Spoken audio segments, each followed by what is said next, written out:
pockets and she's waiting for a downtown train.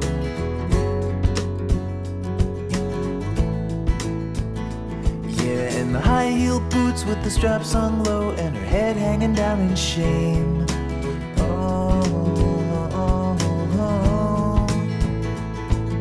The wolves all dress up just like sheep and they go and hit the town. And Cherry never sees them, but they're hanging on.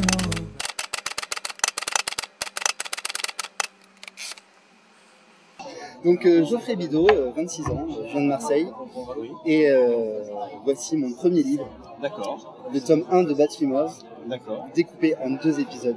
Voilà, alors oui, Nicolas Villeneuve, 22 ans, Marseille, comme mon compatriote Geoffrey Bidault. J'ai écrit ce livre, donc c'est l'histoire de 4 jeunes qui vont tenter un cambriolage. Et ça se passe pas très bien parce que dans la maison qu'ils veulent cambrioler, il y a une petite fille qui est séquestrée dedans. Alors moi ça se passe dans un lycée, donc on a 6 jeunes, dont une fille qui fait d'étranges cauchemars. Et un jour, ah non je vais pas dire l'endroit, dans le lycée, mais je vous dirai pas dans quel endroit, on découvre un cadavre. Et comme la police de la ville n'est pas très douée, les jeunes décident de mener l'enquête. Eux-mêmes. Sans passer par l'ordre. Voilà. Sauf qu'on découvre que les cauchemars que Mélanie fait devraient avoir un lien avec ce meurtre. Et au fur et à mesure des 812 pages, on va découvrir que chaque étudiant a un secret. À découvrir. Donc, voilà. Moi j'avais adoré Fred Vargas. Après j'aime bien aussi John Grisham. Je suis plus dans le éclectique. Donc avec une panel assez large. Voilà, donc c'est assez. Après, je suis aussi dans le fantastique avec Stephen King, tout ça. Donc, j'ai pas de style précis que j'apprécie particulièrement.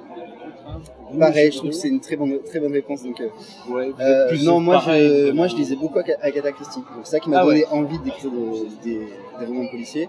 Après, j'ai pas d'influence particulière parce que je lis pas forcément que du polar. Après, j'aime bien tout ce qui est Patrick Bowen, Harlan Coben, tout ça, mais c'est pas forcément là. Et le Club des 5 aussi. Non, mais c'est vrai que le Club des 5 c'est super bien, on sous-estime le Club des 5. C'est vrai qu'on voit ça comme un truc pour enfants, quoi. Mais c'est un peu un truc pour enfants. Mais ça m'a influencé quand même. Même s'ils sont 6.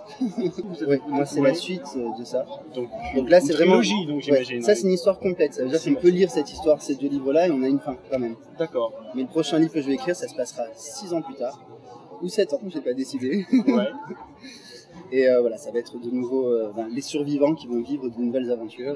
Donc c'est les mêmes personnages qui reviennent sous mais changés évidemment après ce qu'ils ont vécu. Donc c'est les mêmes. Oui, là ils sont lycéens et dans l'épisode d'après, vu que c'est 6 ans après, ils auront donc vous allez suivre 25 ans leur évolution. Donc je ne peux pas trop en dévoiler. Mais ça se passera par contre dans un huis clos, ça sera vraiment quelque chose de plus étouffant. Vous quels sont vos prochains projets? Je suis en train d'écrire pour l'instant un fantastique. Et pour l'instant, je suis au début, j'ai écrit quelques pages, donc c'est vraiment pas du tout fait. Mais ça me plairait déjà de boucler celui-là et après de continuer. Sur le fantastique. Sur la même voie.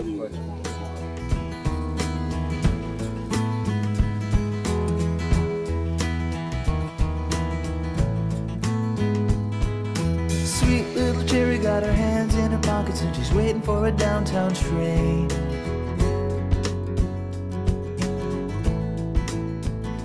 Yeah, in the high-heeled boots with the straps hung low.